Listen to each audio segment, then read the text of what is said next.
భారతదేశం మెరిసిపోతోంది. నేను ఆ మధ్య అమెరికాలో ఉన్నటువంటి కొంతమంది మిత్రులు, నువ్వు ఈ మధ్య ఏదో పుస్తకం రాశావు కదా, దాని గురించి జూమ్లో చర్చ చేసుకుందాం. కొంతమంది మిత్రులందరూ కూడా ఉత్సాహం చూపిస్తున్నారు. అంటే సరే అన్న.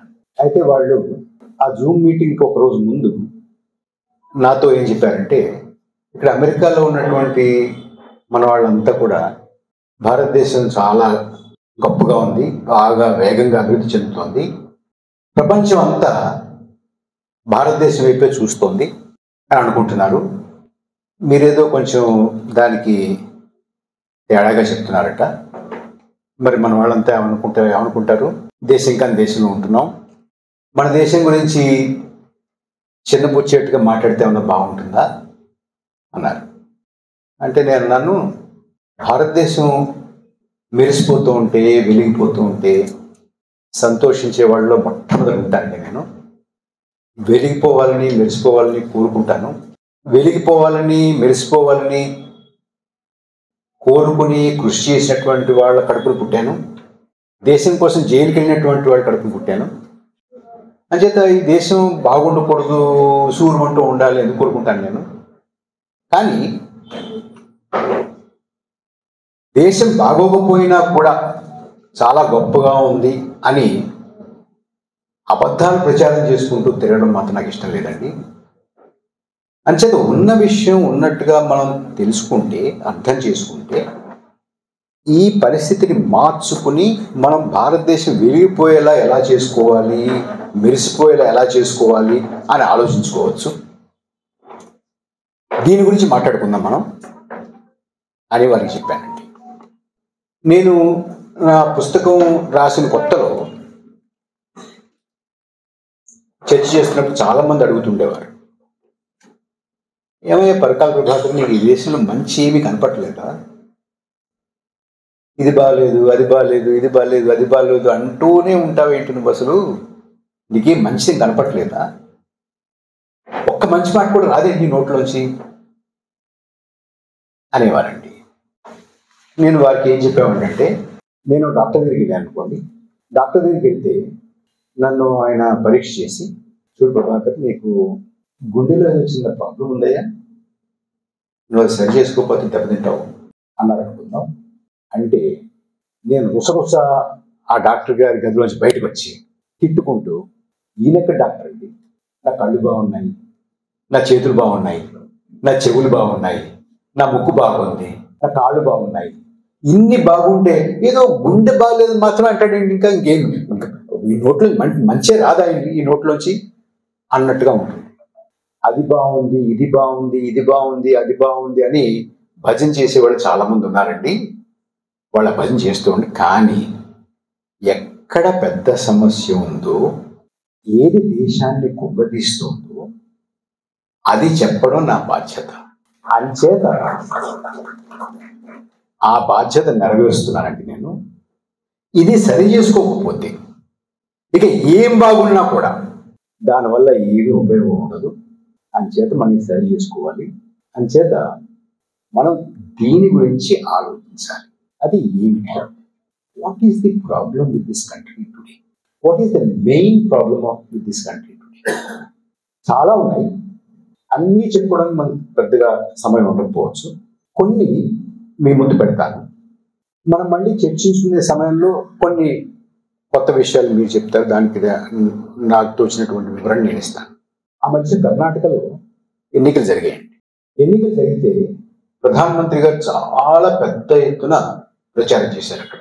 ఆ ప్రచారం చేస్తున్న సమయంలో ఆయన ప్రతి సభలోనూ ఒక విషయాన్ని తప్పనిసరిగా ప్రస్తావించేవారు. ఆయన ఏమనేవారంటే, ఈ ప్రతిపక్షాలు నన్ను ఇప్పటికీ, అంటే ఆనాటికి 99 సార్లు తిట్టేయి అనేవాళ్ళు. గుర్తుందా మీకు? 98 సార్లు కాదు, 100 సార్లు కూడా కాదు, సరిగ్గా 99 సార్లు. అంటే ఆయన కూర్చొని లెక్క పెట్టుకుంటాడు. ఆయన లెక్క పెట్టుకుంటున్నాడు, మరి ఆయన కార్యాలయంలో ఉన్నటువంటి వాళ్ళు లెక్క పెడుతున్నారు, కానీ మొత్తానికి కరెక్ట్గా లెక్క పెట్టాను. కానీ వాళ్ళని ఈ కోవిడ్ సమయంలో ఎంతమంది చనిపోయారండి అంటే లెక్కలేవటండి. ఈ దేశంలో నిరుద్యోగంతో ఎంతమంది ఉన్నారు అంటే లెక్కలు లేవటండి. ఎంతమంది వైద్య సదుపాయం 100కి చనిపోయారు అంటే లెక్కలు లేవటండి. వలస కార్మికులు ఎంతమంది నడుచుకుంటూ వాళ్ళ ఇళ్ళకి వెళ్ళారండి, కేరళ నుంచి, పంజాబ్ నుంచి, ఉత్తరప్రదేశ్కి, బీహార్కి అంటే లెక్కలు లేవంటండి. దేనికి లెక్కలు ఉండవండి ఈ దేశంలో. ప్రధానమంత్రిని ప్రతిపక్షాలు ఎన్నిసార్లు తిట్టే అనటానికి మాత్రం కరెక్ట్గా లెక్క ఉంటుంది. ఇది న్యూ ఇండియా. న్యూ ఇండియాకి ఇంకొక లక్షణం కూడా ఉంది.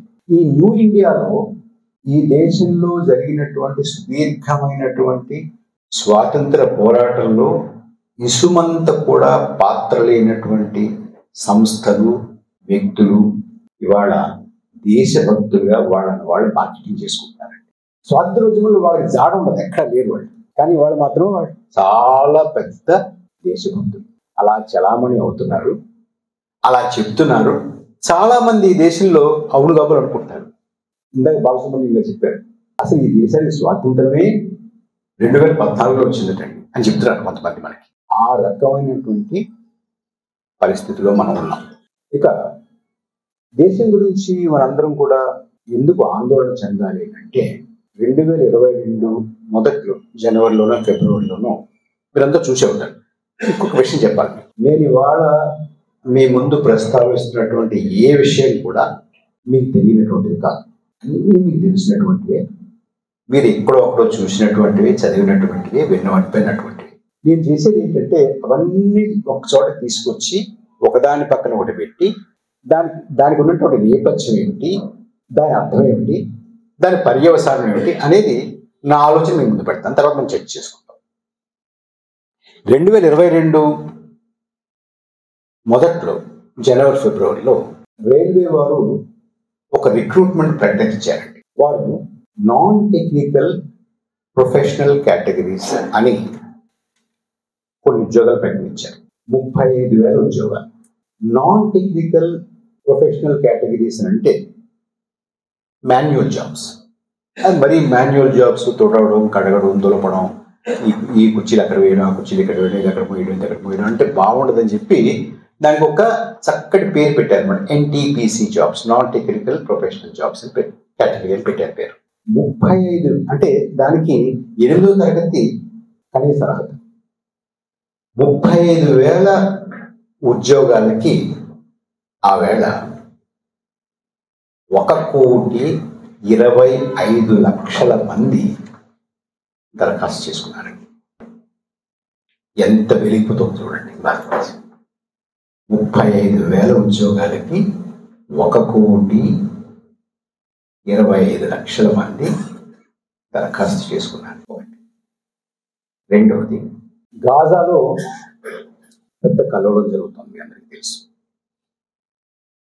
అక్కడ పాలస్తీన్ సంబంధించినటువంటి వాళ్ళందరినీ ఇజ్రాయేలీ ప్రభుత్వం ఉద్యోగాల నుంచి తీసేసి కొత్తగా ఉద్యోగాల్లో పెట్టుకోవడానికి ఆ దేశంతో, ఆ ప్రభుత్వంతో, ఆ ప్రధానమంత్రితో బాగా సన్నిహితంగా ఉండేటువంటి దేశాల నుంచి రిక్రూట్మెంట్ చేసుకుందామని నిర్ణయించుకున్నారండి. మన దేశం అడిగాడు, మన దేశం సరే అన్నట్టుంది. ఉత్తరప్రదేశ్లోను, హర్యానాలోను ముందు రిక్రూట్మెంట్ సెంటర్స్ స్టార్ట్ చేశారు. తర్వాత హర్యానా, ఉత్తరప్రదేశ్, హర్యానా, తర్వాత మధ్యప్రదేశ్, రాజస్థాన్లో కూడా వాటిని పెట్టారు. ఈ మధ్య మీరు పేపర్లో చూసుంటారు, మొట్టమొదటి బ్యాచ్ ఆల్రెడీ వెళ్ళింది అక్కడ. ఈ ఉద్యోగాల కోసం చాలా మంది క్యూలు కట్టి ఆ దరఖాస్తులు చేసుకోవడానికి, అక్కడ వెళ్ళడానికి ఆ రిక్రూట్మెంట్ సెంటర్ దగ్గర బారులు తీర్చి ఉంటే అక్కడికి వెళ్ళి పాత్రికేయులు అడిగారు వాళ్ళని, ఏమైనా మీ గాజాలో యుద్ధం జరుగుతుందో తెలుసా మీకు, ప్రాణాపాయం తెలుసా మీకు, ప్రాణాలతో బతికొస్తారో లేదో తెలియనటువంటి పరిస్థితి ఉందో అది తెలుసా మీకు అని అడిగితే, అన్నీ తెలుసండి మాకు, కానీ ఉద్యోగాలు లేకుండా ఇక్కడ చచ్చేయాలంటే ఏదైనా ఉద్యోగం వస్తే బతుకున్నాళ్ళు ఆ ఉద్యోగం చేసి మేము తిరిగి ఓ 10 రూపాయలు ఇంటికి పంపిస్తే బాగుంటుంది అనే ఉద్దేశంతో మేము పెడుతున్నామండి అన్నారు వాళ్ళు. మూడోది, ఈ మధ్యనండి ఒక 10-15 రోజులు అయి ఉంటుంది, ఒక వార్త చూసి చాలా మంది కంగారు పడ్డారు. హైదరాబాద్కి ఉక్రెయిన్ నుంచి ఒక యువకుడి శవం తిరిగి వచ్చింది. బాలసుబ్రహ్మణ్యం గారు, ఉక్రెయిన్ నుంచి హైదరాబాద్లో ఓ యువకుడి శవం రావడం ఏంటి అని అంటే అప్పుడు తెలిసిందండి, రష్యా తరపున యుద్ధంలో పాల్గొని సహాయం చేయడానికి మనకి తెలియకుండా అనేక నెలల నుంచి ఇక్కడి నుంచి రిక్రూట్ చేసుకుని తీసుకెళ్తున్నాడు యుద్ధ యువకులు. అలా వెళ్ళినటువంటి వాళ్ళు ఒకరు చనిపోతే హైదరాబాద్ చెందిన వాళ్ళైతే అది తీసుకొచ్చారు. అంటే గాజా వెళ్ళాలని సిద్ధపడుతున్నారు, ఉక్రెయిన్ వెళ్ళాలని సిద్ధపడుతున్నారు.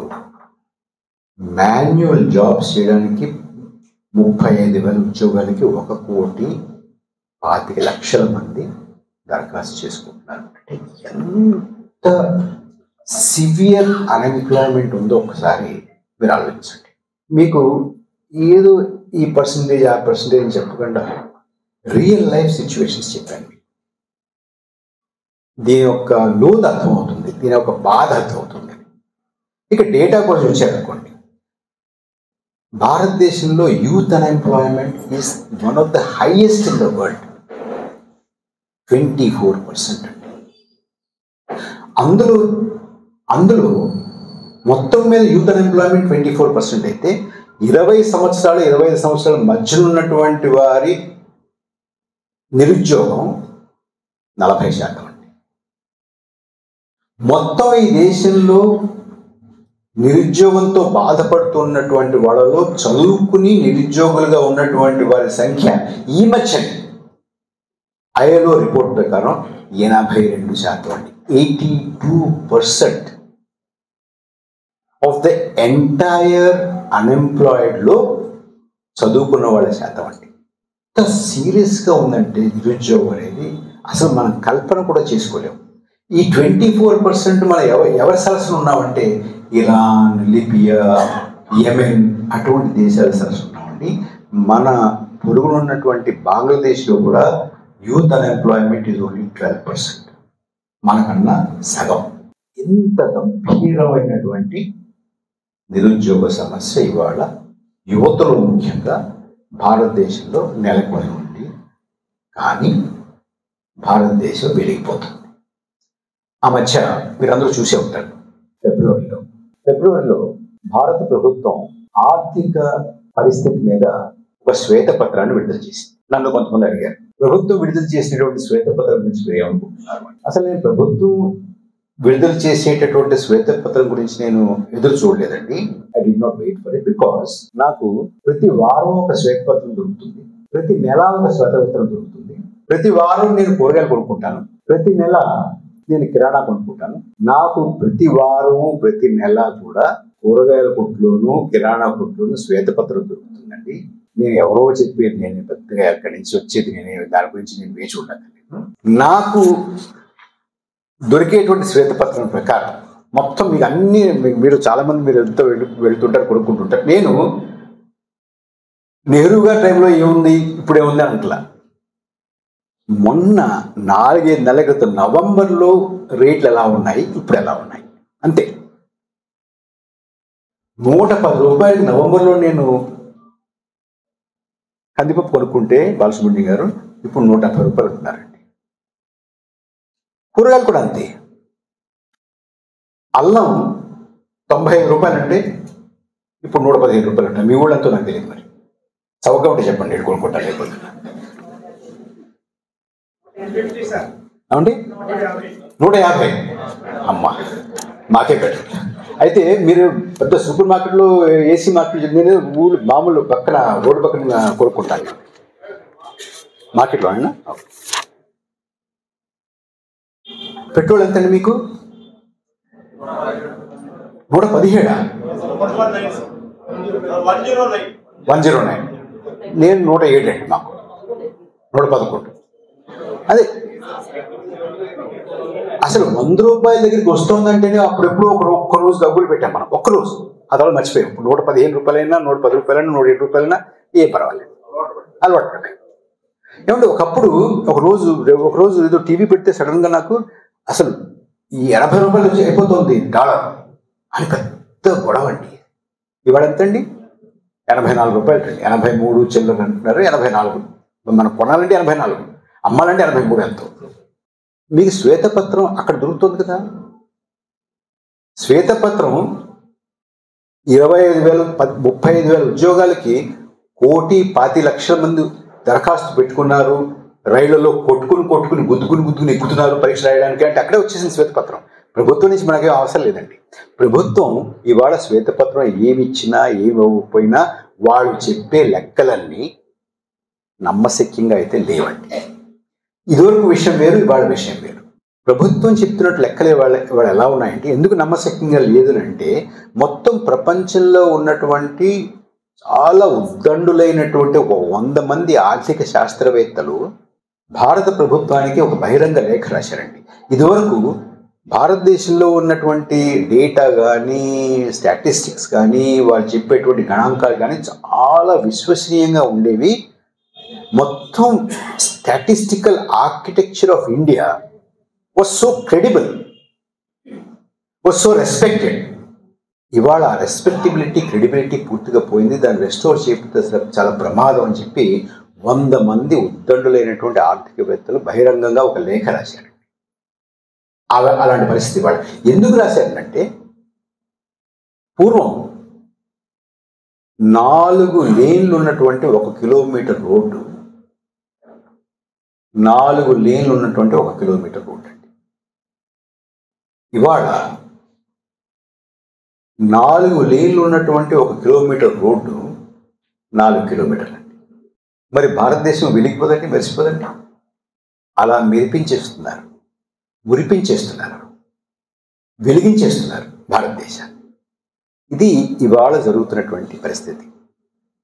ఇక నిజంగా భారతదేశం మెరిసిపోతూ ఉంటే, వెలిగిపోతూ ఉంటే ప్రతి సంవత్సరం తర్వాత సంవత్సరం ఎడతెరిపి లేకుండా ఆగకుండా కనీసం లేదంటే 1,25,000 మంది భారతదేశ పౌరసత్వాన్ని వదులుకుని పాస్పోర్టులు సరెండర్ చేసేసి విదేశాలకు వెళ్ళిపోతారు. వీళ్ళు మామూలుగా చదువుకోవడానికి వెళ్ళిన వాళ్ళు, లేకపోతే చూడడానికి వెళ్ళిన వాళ్ళు, లేకపోతే వ్యాపారాలు చేసుకోవడానికి వెళ్ళిన వాళ్ళు, లేకపోతే ఉద్యోగాలు చేసుకోవడానికి వెళ్ళిన వాళ్ళు, అక్కడికి వెళ్ళిన తర్వాత ఇక్కడ వెనక్కి పంపించే అది కాదండి. వీళ్ళు మొత్తానికి నాకు భారతదేశ పౌరసత్వం వద్దు అని పాస్పోర్ట్లు ఇచ్చేసి వదిలేసుకుని వెళ్ళిపోతున్నటువంటి వారి సంఖ్య ప్రతి సంవత్సరం 2014 నుంచి పెరుగుతూ వస్తుంది. అందులో చాలా ఎక్కువ మంది, చాలా అత్యధిక శాతం హై నెట్వర్త్ ఇండివిజువల్స్ అంటారు,